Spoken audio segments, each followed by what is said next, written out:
بسم اللہ الرحمن الرحیم۔ السلام علیکم ناظرین، میں ہوں آپ کا میزبان ارسلان شاہ، اور اس وقت آپ دیکھ رہے ہیں ہم تیز T V special transmission 6 September defence day. 6 ستمبر یوم دفاع، جو ایک سنہری تاریخ رکھتا ہے اور ہمارے سروں کا جھومر ہے، اور جہاں ہم لوگ اس دن کو بڑے جوش و جذبے سے مناتے ہیں، وہاں کچھ ایسے عناصر جنہیں اس دن منہ چھپانے کی جگہ نہیں ملتی، وہ تمام لوگ جو میرے ملک کی سالمیت کو بری نگاہ سے دیکھتے ہیں، اس حوالے سے گفتگو کو آگے بڑھاتے ہیں۔ ہمارے ساتھ اسٹوڈیو میں موجود ہیں جناب منصور احمد قادری صاحب، لیکچرر اسسٹنٹ قائد کالج فیصل آباد، اور اس کے ساتھ ساتھ جس یونیورسٹی سے تعلیم حاصل کر رہے ہیں جناب رحیل چودھری صاحب، جو کہ بہت ہی خوبصورت آواز میں میرے نغمہ پیش کریں گے۔ سر، گفتگو کا آغاز کرنا چاہوں گا آپ سے۔ ڈیفنس ڈے جنہیں ہم اتنے جوش و جذبے کے ساتھ مناتے ہیں، اس کے پیچھے جو انڈیا کی جانب سے، بھارت کی جانب سے حملہ کیا گیا پاکستان پہ، اس کے پیچھے کیا عزائم تھے اور یہ جنگ کیوں شروع ہوئی، آپ سے جاننا چاہوں گا سر۔ بسم اللہ الرحمن الرحیم۔ شکریہ ارسلان صاحب، پہلے تو آپ نے ہم تیز ٹی وی میں مدعو کیا اور اس اہم موضوع پر گفتگو کا موقع دیا، اور یہ ضرورت بھی ہے آج کی نوجوان نسل کو یہ بتانے کی کہ وہ کون سے عوامل تھے اور کس قسم کے حالات تھے جب پاکستان ایک انتہائی گمبھیر حالات کے اندر جنگ میں جھونک دیا گیا۔ 65 کی جنگ ہماری تاریخ کا ایک سنہرا باب ہے، جس میں کمزور اور بزدل دشمن نے رات کے اندھیرے میں 6 ستمبر کو لاہور کے بارڈر پر پہلا حملہ کیا، جس کے دفاع میں پوری قوم اٹھ کھڑی ہوئی۔ نہ صرف قوم بلکہ قوم کے نوجوان اور بچے تک اپنے جوش و جذبہ کے ساتھ اور جوش شہادت کے ساتھ وہ میدان میں نکل آئے اور دشمن پر جھپٹنے کے لیے بے قرار ہو گئے۔ تو یہ ایک ایسا موقع تھا کہ جب پاکستان ابھی بالکل نوخیز مملکت تھی اور کل صرف ابھی 18 سال ہوئے تھے پاکستان کو اپنے کرائسس سے نکلتے ہوئے۔ جنگ 65 یہ کوئی پہلا واقعہ نہیں ہے، اسلام کی تاریخ اس قسم کے دفاعی مارکوں سے بھری پڑی، اور جس پیغمبر اسلام حضرت محمد صلی اللہ علیہ وسلم کے ہم نام لیوا ہیں، اس نبی محترم نے سب سے پہلی جنگ دفاعی جنگ ہی لڑی۔ مدینہ منورہ میں آ کر جو جنگ بدر تھی وہ ایک دفاعی جنگ تھی، اور اس کے بعد بھی پھر جنگ خیبر، جنگ خندق۔ سر، میں سمجھتا ہوں یقیناً بھارت کی جانب سے یہ الزام بھی لگایا جاتا ہوگا، اور لگ رہا ہے اور لگاتے رہے ہیں وہ، کہ یہ حملہ پاکستان کی جانب سے شروع کیا گیا تھا۔ یہ کہ جنگی چالیں تو ہو سکتی ہیں، اور ظاہر ہے کہ دشمن جیسا کہ پوری دنیا میں، یعنی اب کوئی یہ ڈھکی چھپی بات نہیں رہ گئی، اب تو یہ بہت سارا یہ فروری کا واقعہ بھی ہو چکا جس کے اندر ابھینندن کو بالکل مارا گیا، اور اس سے پہلے بھی بہت سارے واقعات جس میں اس کی جارحیت بہت واضح پوری دنیا کو ہم دکھا چکے ہیں۔ تو دنیا بہت اچھے طریقے سے، یعنی شاید جنگ لڑنے والے اتنے کہ میں ہر محاذ پر نہیں جان رہے ہوتے جتنا کہ دنیا اپنی کیمرے کی آنکھ سے ہم سب کو محفوظ کر رہی ہے۔ تو اس لیے کسی کا بھی کہہ دینا اپنی جگہ پر یا اپنی عوام کو دھوکہ دینے کے لیے تو درست ہے، لیکن حقائق کے بالکل برخلاف ہے۔ سر، جاننا چاہوں گا کہ جنگ کتنے محاذوں پہ لڑی گئی، اور افواج پاکستان اور عوام کا کیا رد عمل تھا اس پہ؟ حسن شاہ، جنگ جب بھی شروع ہوتی ہے وہ شروع تو یقیناً ایک چھوٹے سے پوائنٹ سے ہوتی ہے، لیکن اس کا دائرہ کار اتنا وسیع ہو جاتا ہے کہ شاید دونوں ممالک کے لیے کسی کے لیے بھی یہ بس میں نہ ہو کہ اس کو محدود کیا جا سکے۔ چنانچہ اس جنگ کا بھی یہی نتیجہ ہو گیا، اور یہ جنگ خود دشمن کی بھی یہ پالیسی بھی تھی کہ اس جنگ کو ایک محاذ پر نہ شروع کیا جائے، کیونکہ اگر یہ ایک محاذ پر شروع ہوگی تو شاید پاکستان فوری طور پر اس کا ریئیکشن بہت زبردست پیش کرے اور ہم اس جنگ کو جیت نہ سکیں۔ چنانچہ دشمن نے کئی محاذوں پر جہاں زمینی حوالے سے مختلف محاذ کھول دیے، وہیں اس نے بیک وقت بحری، بری اور فضائی محاذوں کو کھول کر ایک کھلم کھلا عالمی جنگ اعلان کر دیا عالمی سطح پر۔ تو اس کا دفاع کرنا ہمارے لیے بہت کیا نام ہے زندگی اور موت کا مسئلہ تھا۔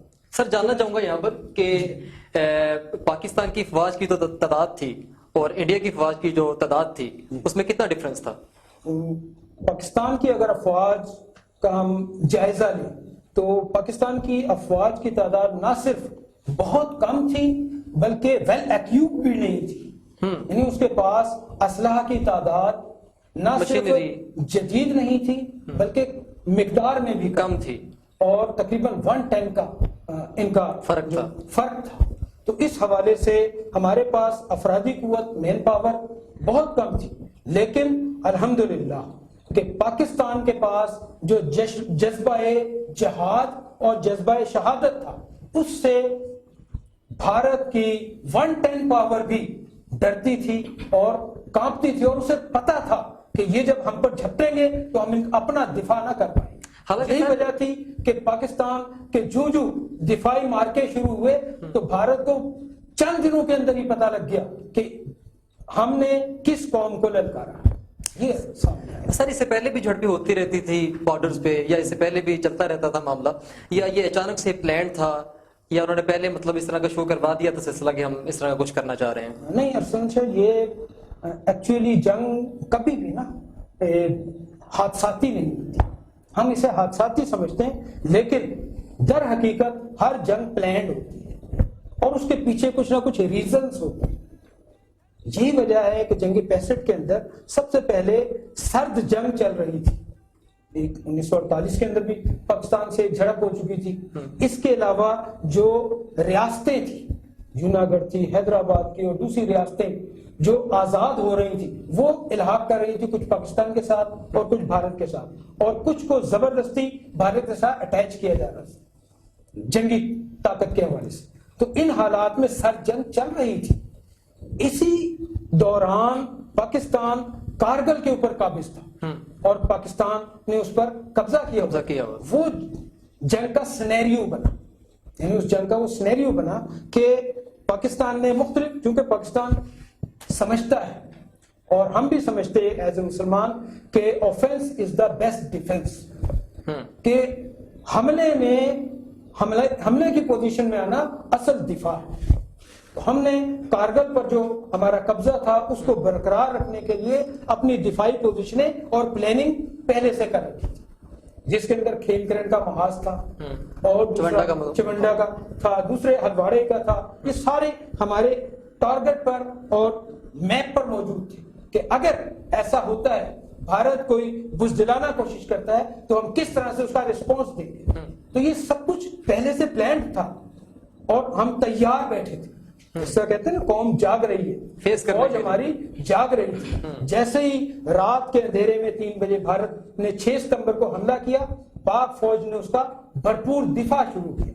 سر یہ حملہ کس جانب سے ہوا تھا؟ لاہور کی جانب سے ہوا تھا یا سیالکوٹ کی جانب سے ہوا تھا؟ اس کا پلان تو کئی محاذوں پر تھا جیسے میں نے پہلے عرض کیا، لیکن بگننگ کہیں نہ کہیں سے ہوتی ہے اور بگننگ اس نے کی لاہور سے۔ بزدل دشمن وہ یہ چاہتا تھا کہ ہم، چونکہ ہمارے پاس فوج زیادہ ہے، اسلحہ زیادہ ہے، جدید اسلحہ ہے، تو ہمارے لیے کوئی مشکل نہیں ہوگا لاہور کو کم از کم فتح کرنا، جو دہلی کے ساتھ ہی ہے بالکل اور ہمارا تقریباً حصہ ہے۔ تو وہ سمجھتے تھے کہ ہم رات کے اگر ہم نصف شب کو حملہ کرتے ہیں تو صبح کا ناشتہ ہم سری پائے لاہور کے ہوٹل میں جا کر کریں گے، جا کے چائے پیئیں گے وہاں پر۔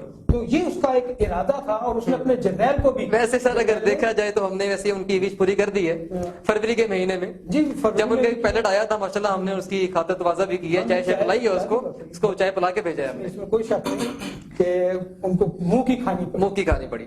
سر اگر اس کے اسباب پہ بات کریں، کیا اسباب پیچھے بنے، کیا وجوہات تھیں اس جنگ کے پیچھے؟ وجوہات تو میں نے بتائی نا کہ یہ چونکہ پہلے سے سرد جنگ چل رہی تھی اور پاکستان کیونکہ اس حوالے سے بالکل الرٹ تھا، اسے پتا تھا کہ ہم بظاہر کمزور ہیں، اس لیے بھارت ہمیں ترنے والا سمجھ کر ضرور ایکشن کرے گا، لے گا کس طرح کی۔ اس نے حملہ کرنا تھا اور پاکستان کیونکہ تیار تھا, اس کی تیاری کی بنا پر ہم اس جنگ کو جیتنے میں کامیاب ہوئے.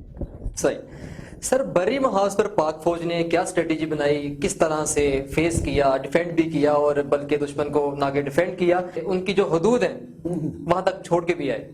بہت اچھا آپ نے سوال کیا, یہ ریلیونٹ ہے اس حوالے سے کہ جو پہلا حملہ ہوا تھا وہ زمینی راستے سے ہی ہوا, فضائی جنگ اور بحری جنگ تو بعد میں شروع ہوئی ہے. تو پہلی پیش قدمی زمینی اور لاہور کے اوپر تھی ان کی. تو لاہور میں جب انہوں نے پیش قدمی شروع کی, ان کا خیال تھا کہ ہم بہت جلد لاہور کو فتح کر لیں گے, کیونکہ اس کے ارد گرد ان کی جو اسپائی انفارمیشن تھی اس کے مطابق یہاں پر دفاع ان کا مضبوط نہیں تھا. لہٰذا ہم صرف یہاں سے تھوڑی سی پیش قدمی کر کے 14-15 کلومیٹر دور لاہور کی BRB نہر تھی جس کو ہم کراس کر کے لاہور کے اندر انٹر ہو جائیں گے, اور پھر وہاں پر ہم نے صبح کا ناشتہ کرنا اور جھنڈا لہرانا. غالباً BRB نہر پہ میجر عزیز بھٹی صاحب وہ زمینی جب جنگ ہوئی تو چونکہ 6 ستمبر کو جنگ شروع ہو گئی تھی, میجر عزیز بھٹی ابھی پیچھے تھے. جیسے ہی جنگ شروع ہوئی میجر عزیز بھٹی بھی اس کے پیچھے سے ان کو بلایا گیا کہ جنگ چونکہ شروع ہو گئی ہے, اور اس نے پہلا گولہ پھینک کر جنگ کا اعلان کر دیا ہے. تو اس وقت میجر عزیز بھٹی جو تھے وہ اپنے محاذ پر, ان کے پاس صرف تھوڑی سی نفری تھی, یعنی جوانوں کی صرف 110 جوان تھے جن کو وہ دیکھ رہے تھے کہ اتنی بڑی ٹینکوں کا حملہ ہے.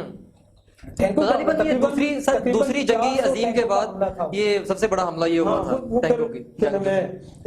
سیالکوٹ کے محاذ پر وہ اس سے بھی بڑا, یہاں پر بھی ٹینکوں کا حملہ تھا, اور کوشش اس کی یہی تھی, اسے شاید اس بات کا اندازہ نہیں تھا کہ ہمیں دوسرا حملہ سیالکوٹ پہ کرنا پڑے گا. وہ سمجھ رہے تھے ہم نے لاہور پہ فتح کر لیں گے. میں اس میں ایڈیشن کروں گا کہ کم و بیش سر کم از کم 2 سے 3 سیکٹرز پہ یہ چیز جو ہے سامنے آئی, اور افواج بتاتی ہیں جو اس زمانے میں اور ہمارے بزرگ ہمیں بتاتے ہیں کہ 2 سے 3 سیکٹرز میں ارسلان 500 سے زیادہ ٹینک اکٹھے تھے جنہوں نے پاکستان کی طرف گولہ باری کی اور مکمل طور پر تباہی کی. جو ہے وہ انہوں نے مکمل تیاری کی ہوئی تھی کہ ہم نے اس کو مکمل اس طرح سے ہم نے افواج پہ پاکستانی افواج پہ اس طرح سے حملہ آور ہونا ہے کہ ان کو سمجھ ہی نہ آئے, اور ان کو یہ بالکل ان پہ ایک سکتہ داری ہو جائے, اور ان کو سمجھ نہ آئے کہ ہم نے دفاع کس طرح سے کرنا ہے. اس طرح کی جنگیں, جس طرح کے ابھی منصور صاحب نے کہا کہ جنگ عظیم, دوسری جنگ عظیم کے بعد ٹینکوں کی سب سے بڑی لڑائی جو ہے یہ 65 کی لڑائی تھی, اور اس میں اس قدر بھاری جو ہے, اور ہماری افواج نے جسٹ وہ کیا کہتے ہیں اس کو کہ توپوں سے اس کا جو ہے جواب دیا اور اس کو ڈیفینڈ کیا اتنے زبردست طریقے سے کہ اس میں یہ معجزانہ کہہ لیں گے آپ ایک طریقہ تھا جس سے ہماری افواج نے ان کو وہاں پہ روکے رکھا. اور نہر پہ جس طرح کہہ لیں کہ آپ ان کی اتنی زیادہ نفری تھی, غالباً 3000 کا نمبر بتاتے ہیں کہ 3000 ان کا سپاہی, اس سے زیادہ سپاہی تھا, جو ہمارے 110 سپاہیوں نے ان کو 9 گھنٹے اور شاید اس سے بھی زیادہ وہاں پر روک کے رکھا اور اس چیز کو جو اپنے ملک کو ڈیفینڈ کیا. یہ بات واقعی سراہے جانے کے قابل ہے. سر میں فضائی محاذ پہ جاننا چاہوں گا کہ دشمنوں کو کس طرح گھٹنے ٹیکنے پہ مجبور کر دیا. اور اگر ہم بات کریں پاک فضائیہ کی, ایئر فورس کی, تو ایک نام MM عالم جس کو ہم کبھی بھی فراموش نہیں کر سکتے, ہمیشہ میں یاد رہے گا. سر میں جاننا چاہوں گا کس انداز میں اور کس طریقے سے, کس اسٹریٹجی سے کے ذریعے ہم نے ڈیفینڈ کیا. فضائی حوالے سے بھی پاکستان شاید بری افواج کی نسبت فضائی حوالے سے ہم زیادہ کمزور تھے, کیونکہ ہمارے پاس فضائی طاقت بہت کم تھی, اور چند جو ہمارے پاس فائٹر طیارے تھے. لیکن ہم چونکہ دفاعی پوزیشن میں تھے, لہذا پاکستانی پائلٹ پہ جتنے جوش شہادت سے لبریز تھے انہیں کوئی خطرہ نہیں تھا, اور وہ دفاع کے لیے بے چین تھے. تو جیسے ہی پاکستان نے سب سے پہلے انٹری کی سرگودا کی طرف, کیونکہ اس کو آسان ٹارگٹ سرگودا ایئر بیس نظر آ رہا تھا. سرگودا ایئر بیس کے اوپر جب وہ 5 طیارے آئے ہیں تو اسی وقت ہمارے پائلٹس نے 4 طیارے ان کے گرا دیے. کیا بات ہے. اور ایک طیارہ ان کا فرار ہونے میں کامیاب ہو گیا. پھر اسی دوران ایک اور کھیپ آئی جس کو MM عالم نے فیس کیا, اور اس نے 1 منٹ سے بھی کم وقت کے اندر ان کے 5 طیارے میں 55 سیکنڈ میں انہوں نے 5 طیارے گرا دیے. کیا بات ہے. تو یہ بہت بڑا, نہ صرف آپ نے کہا کہ ہم کبھی فراموش نہیں کر سکتے, دنیا فراموش نہیں کر سکتی, دنیا فراموش نہیں کر سکتی. بالکل, کہ آج تک دنیا میں کوئی پائلٹ یہ ریکارڈ نہیں توڑ سکا. تو یہ جذبہ جہاد تھا ہمارے فائٹرز کا, اور ہر فائٹر سمجھتا ہوں یہ جو میں بات کمپلیٹ کر جی دوں کہ اتنا جوش شہادت سے لبریز تھا کہ ہمارے جتنے پائلٹ تھے وہ چاہ رہے تھے کہ ہم بڑھ کر حملہ کریں، لیکن ایئر کموڈور نے ان کو روکا ہوا تھا کہ نہیں آپ دفاعی پوزیشن میں رہیں۔ لیکن جب لیفٹیننٹ یونس کو جب اس کو حملہ کرنے کی آرڈر دیا گیا کہ ٹھیک ہے آپ حملہ کریں، تو اس نے جو ایئر بیس تھا اس کے اوپر اپنا جہاز لے جا کر تباہ کر دیا۔